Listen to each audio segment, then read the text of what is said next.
আমার next question হলো, তোমরা একজন কমেন্ট করেছিলে যে ছোট ছোট রুটিন ফেস করতে বলা হয়, তো সেক্ষেত্রে আমাকে ফার্স্টে তুমি বলো তো মেকআপ আর্টিস্ট দিদিরা কিভাবে মেকআপ করতে হয়। Hello everyone, welcome back to my channel. So finally ভিডিওটা চলেই আসলো। আমি অনেকদিন ধরে ভাবছিলাম এই ভিডিওটা শ্যুট করব। সো থাম্বনেল দেখে তোমরা বুঝতে পেরেই গেছো কী টপিকের আজকে ভিডিওটা। আর আমি ফার্স্ট টাইম কোনো এরকম সেটিং ভিডিও বানাচ্ছি বসে। এরকম কিউএনএ টাইপ ভিডিও আমি আগে কখনো বানাইনি। সো প্লিজ একটুখানি কোঅপারেট করো আমার সাথে।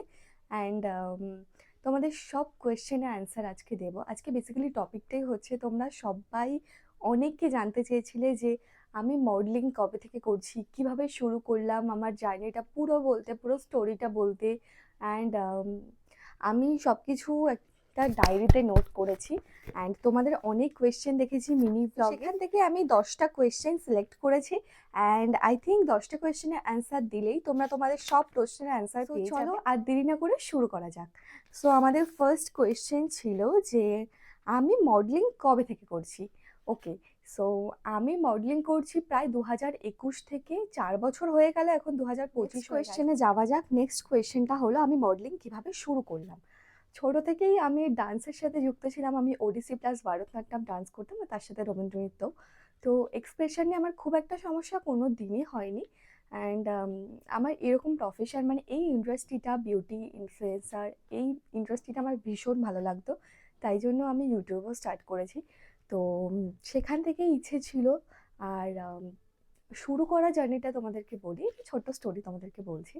সো যেহেতু আমার এক্সপ্রেশনে কোনোদিনই কোনো সমস্যা ছিল না, আমি টুকটাক নাচের ভিডিও এগুলো আমি ফেসবুকে আপলোড করতাম। তো আমার একটা চেনা মেকআপ আর্টিস্ট দিদি ছিল, মানে সে আমার ফেসবুক ফ্রেন্ডে ছিল। আমি নামটা এখানে মেনশন করছি না, আমি জানি না তার প্রবলেম আছে কি না। তো সে একদিন আমাকে হট করে কল করে ডাকে আর বলে যে তোর ফেসটা আমার খুব ভালো লেগেছে, তোকে একদিন আমি সাজাবো। সো সেই কল পেয়েই আমি ওখানে যাই। অ্যান্ড দিদি আমাকে একটা সুন্দর হালদি লুক দিয়েছিল। আর লুকটা আমার ভীষণ পছন্দ হয়েছিল। একটা লেহেঙ্গা পরেছিলাম ইয়েলো কালারের। অ্যান্ড সেই ছবিটা আমি যখন ফেসবুকে আপলোড করি, ওখান থেকে এক এক করে অনেক মেকআপ আর্টিস্ট আমার সাথে কন্ট্যাক্ট করে, অনেক মেকআপ আর্টিস্ট দিদিরা আমার সাথে কন্ট্যাক্ট করে। অ্যান্ড সেখান থেকে আমি আস্তে আস্তে আমার জার্নিটা স্টার্ট করি। নেক্সট কোয়েশ্চেন হলো কী ধরনের আমি শ্যুট করি। আমি বেসিক্যালি, তোমরা যদি আমাকে ফলো করে থাকো ইনস্টাগ্রাম অ্যান্ড ফেসবুকে, আমি ট্র্যাডিশনাল শ্যুটই করি। যেরকম ব্রাইডাল শ্যুট বলো বা জুয়েলারি শ্যুট, যে কোনো ad shoot, boutique shoot, commercial shoot, এই ধরনের শ্যুটে আমি করি। Ups and downs, okay. Ups and downs বলতে দেখো, ইয়ারে কিছু কিছু সময় কিন্তু বছরের ওয়েডিং সিজন চলে। ওয়েডিং সিজনগুলোতে কিন্তু আমরা সেরকমভাবে কোনো শ্যুট করি না, কারণ সেই সময় মেকআপ আর্টিস্ট দিদিরা কিন্তু ব্রাইডসদের সাজাতে ব্যস্ত থাকে, করে রিয়েল ক্লায়েন্ট করে। তো সেক্ষেত্রে সেই সিজনগুলোতে আমরা কাজ করি না। আর দেখো, কম্পিটিশন সব জায়গায়, যেমন ইউটিউবেও কম্পিটিশন আছে, সেরকম আমাদের ইন্ডাস্ট্রিতেও কম্পিটিশন আছে। প্রচুর মডেলস আছে, দিদিরা কোনো পোস্ট করলো, সেখানেই তুমি ইন্টারেস্টেড, জানালে যে তুমি শ্যুটটা করতে ইন্টারেস্টেড, বাট সেখানে আরও 200 জন মডেল কমেন্টস করছে যে তারাও ইন্টারেস্টেড। সো মেকআপ আর্টিস্ট দিদিরা ওখান থেকে, ওখানেই তোমার প্রোফাইল দেখে তোমাকে চুজ করবে। আদারওয়াইজ তোমাকে ছাড়া অন্য কাউকেও চুজ করতে পারে, তো সেক্ষেত্রে তুমি শ্যুটটা পেলে না। অনেক ক্ষেত্রে শ্যুট ক্যান্সেলও হয়ে যায় অনেক কারণে আমাদের। সো আপস অ্যান্ড ডাউনস বলতে এরকমই। আর নেক্সট কোয়েশ্চেন, মডেলিং স্টার্ট করার জন্য কি পোর্টফোলিও বানাতে হয়। ওকে, হ্যাঁ, পোর্টফোলিওটা কিন্তু ভীষণই ইম্পর্টেন্ট। তোমার সাথে কাজ করতে চাইছে কোনো অর্গানাইজার হোক, যেই হোক, সে তোমার প্রোফাইল দেখে তো তোমাকে বুক করবে। কোনো ডিজাইনার হোক, কোনো ফটোগ্রাফার হোক, বা কোনো মেকআপ আর্টিস্ট হোক। তো সেক্ষেত্রে তোমার একটা পোর্টফোলিও ভীষণ ইম্পর্টেন্ট। তোমরা যদি পোর্টফোলিও কি এখন অবধি না জানো, তাহলে তোমরা ইউটিউব বা গুগল করতে পারো যে পোর্টফোলিও কি, সেখানে তোমরা একটা বেসিক আইডিয়া পেয়ে যাবে।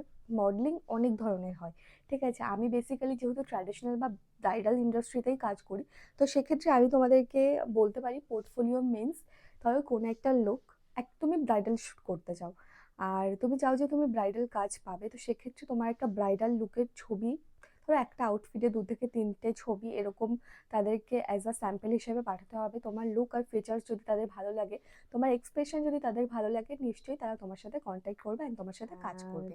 নেক্সট কোয়েশ্চেন, ওকে, কি করে শ্যুট পাওয়া যায়। কি করে শ্যুট পাওয়া যায়, শ্যুট পেতে গেলে তো তোমাদেরকে প্রথমে বললাম যে পোর্টফোলিও বানাতে হবে তোমাদেরকে। সেখান থেকে তোমরা মেকআপ আর্টিস্টদের সাথে কন্ট্যাক্ট করতে পারো, বা তুমি যদি বলো যে আমার কন্ট্যাক্টে কোনো মেকআপ আর্টিস্ট নেই, সেক্ষেত্রে আমি কি করব। তো তো সেক্ষেত্রে তুমি ফেসবুকে মেকআপ আর্টিস্টদের ফলো করো, মেকআপ আর্টিস্টদের ভিডিও, তাদেরকে ফ্রেন্ড রিকোয়েস্ট পাঠাও, অ্যান্ড তারা অনেক পোস্ট করে, তাদের মডেল দরকার, সেখানে তুমি ইন্টারেস্টেড লেখো। আর অ্যাজ আ তুমি যদি ফ্রেশার্স হয়ে থাকো সেক্ষেত্রে তুমি নন পেডেও কাজ করতে পারো কোলাবরেশনে। তো এইভাবেই আর কি। নেক্সট কোয়েশ্চেন, আমার ফার্স্ট শ্যুটের পেমেন্ট কত? আমার ফার্স্ট শ্যুট আমি উইদাউট পেমেন্টে করেছিলাম, তখন আমি ফ্রেশার্স, আমার প্রোফাইলে কোনো কাজ ছিল না, আমার প্রোফাইল বলতে কিছুই ছিল না। সেক্ষেত্রে আমি যদি পেমেন্ট আশা করি, একদমই নয়। তোমার প্রোফাইলে কাজ থাকতে হবে, তুমি কাজ করেছো, তুমি এক্সপিরিয়েন্সড, সেক্ষেত্রে কিন্তু তুমি পেড শ্যুট আর কি আশা করতে পারো। ফার্স্ট শ্যুটে কখনোই পেমেন্ট পাওয়া যায় না। তো ফার্স্ট শ্যুট আমার নন পেড ছিল, একদমই কোলাবরেশন ছিল কাজটা। অ্যান্ড তোমরা যদি বলো যে হ্যাঁ, আমি যখন পেমেন্ট পাওয়া স্টার্ট করলাম তখন আমি ফার্স্ট শ্যুটে কত পেমেন্ট পেয়েছিলাম, তখন আমি ফার্স্ট শ্যুটে আমার মনে আছে আমি 200 থেকে 300 টাকার মধ্যে পেয়েছিলাম। সেই টাকাটা আমাকে মেকআপ আর্টিস্ট দিদি লাঞ্চ অ্যান্ড ট্রাভেল ফেয়ার দিয়েছিল। ট্রাভেল ফেয়ার মানে আমার বাড়ি থেকে লোকেশনে যেতে যত টাকা খরচা হয়েছিল আর কি, তো সেই টাকাটা দিদি আমাকে দিয়েছিল, সেটাও নন পেডই তোমরা বলতে পারো। অ্যান্ড তারপর থেকে আমি আমার প্রোফাইলটাকে রেডি করি, স্ট্রাগল করি ভীষণভাবে, তারপর আমি আস্তে আস্তে করে পেমেন্টটা বাড়াতে থাকি। ধরো তখন আমি সবার প্রথম একটা পেমেন্ট রেডি করলাম যে হ্যাঁ আমি 500-তে কাজ করব, আমি 500 নেবো পার শ্যুটে। ঠিক আছে, আমি তোমাদেরকে একদম অনেস্ট কথা বলছি, কেউ এরকম বলবে না। তো 500-এ প্রচুর মডেল এখনও কাজ করছে, তারাও ফ্রেশার্স, তারাও চেষ্টা করছে এগিয়ে যাওয়ার জন্য। অ্যান্ড সেখান থেকে একটু একটু করে একটা পেমেন্ট, আমি আমার একটা প্রোফাইল অনুযায়ী একটা পেমেন্ট রেডি করেছি, সেই পেমেন্টেই আমি কিন্তু কাজ করি। And that's it. সো আমাদের নেক্সট কোয়েশ্চেন, ইন্ডাস্ট্রিতে ভালো অ্যান্ড খারাপ এক্সপিরিয়েন্স। ভালো এক্সপিরিয়েন্স, দেখো তুমি ইন্ডাস্ট্রিতে কাজ করছো, মেকআপ আর্টিস্টরা তোমাকে ভালোবাসা দিচ্ছে, মানুষ তোমাকে চিনছে। অ্যান্ড তুমি ধরো রাস্তা থেকে যাচ্ছ, তোমার একটা জুয়েলারি হোর্ডিং পোস্ট বা তোমার কোনো পোস্ট তুমি রাস্তায় দেখতে পাচ্ছ গাড়ি করে যাওয়ার সময়, সেটা অনেক বড় অ্যাচিভমেন্ট আমাদের কাছে। অ্যান্ড ধরো তুমি কোনো মেকআপ আর্টিস্ট দিদির ব্যানার দেখছো, সেখানে তোমার ছবি রয়েছে, দিদি তোমাকে সাজিয়েছে, অ্যান্ড মানুষের কাছে তুমি সেই পপুলারিটি পাচ্ছ, যে মানুষ তোমাকে চিনছে যে হ্যাঁ এই মডেলটা খুব ভালো কাজ করে, খুব ভালো এক্সপিরিয়েন্স, তোমাকে অনেক মেকআপ আর্টিস্ট তোমার সাথে কাজ করতে চাইছে, তুমি তাদেরকে ডেট দিতে পারছো না, মানে এরকম একটা সিচুয়েশন। এটা ভীষণ ভালো এক্সপিরিয়েন্স আমার সাথে যেটা হয়েছে। আর খারাপ এক্সপিরিয়েন্স বলতে দেখো, অনেক মানুষ থাকে যারা তোমাকে ইনবক্সে এসে অনেক রকম বাজে প্রস্তাব দেবে, অনেক রকম বাজে কথা বলতেই পারে তোমাকে, যে এরকম টাইপের শ্যুট করবো, এরকম টাইপের শ্যুট করবো, তাহলে তোমাকে অনেক টাকা পেমেন্ট করবো। বাট সেখানেও কিন্তু আদৌ তুমি সেফ নও, সেই প্রোফাইলটা আদৌ জেনুইন নয়, সেক্ষেত্রে কিন্তু অনেক বেশি রিস্কি আছে। সো আমার নেক্সট কোয়েশ্চেন হলো, তোমরা একজন কমেন্ট করেছিলে যে শ্যুটে যদি রিভিলিং ড্রেস পরতে বলা হয়, তো সেক্ষেত্রে আমরা যদি কমফোর্টেবল না হই, তো মেকআপ আর্টিস্ট দিদিরা কি সেটা চেঞ্জ করে? তো আমরা সেক্ষেত্রে কি করি, আমরা যখন বুকিং নিই, মানে যখন আমাদেরকে দিদি বুক করছে, তখনই কিন্তু আমরা কথা বলে নিই যে কী ধরনের ড্রেস সে সিলেক্ট করেছে, কী ধরনের লুক সে করতে চায়।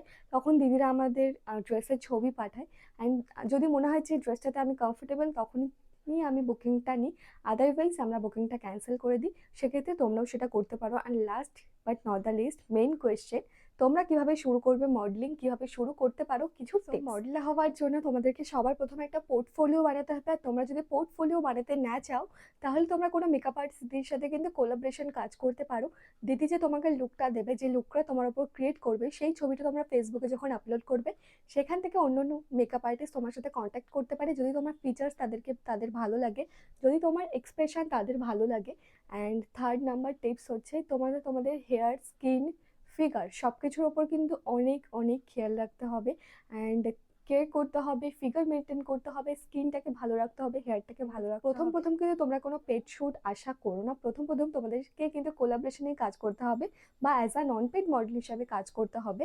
তোমরা যখন তোমাদের প্রোফাইলটা রেডি করে নেবে, যখন তোমরা এই কাজে অনেক বেশি মানে কিছুটা এক্সপিরিয়েন্সড হয়ে যাবে, তখন তোমরা কিন্তু পেড শ্যুট পেতে পারো। অ্যান্ড তোমরা যদি ডান্স বা নাটক জানো বা ছোটোবেলা থেকে তোমরা যদি নাচ বা নাটক এইসবের সাথে যুক্ত থাকো, তাহলে আশা করি এক্সপ্রেশন নিয়ে খুব একটা সমস্যা তোমাদের হবে না। এছাড়াও তোমরা সিনিয়র মডেলদের ফলো করতে পারো, ইনফ্যাক্ট আমাকেও ফলো করতে পারো। আমার ভিডিও, ছবি থেকে তোমরা কিন্তু পোজ, এক্সপ্রেশন এগুলো বাড়িতে প্র্যাকটিস করতে পারো, সেখান থেকেও কিন্তু তোমরা আস্তে আস্তে শিখতে পারবে।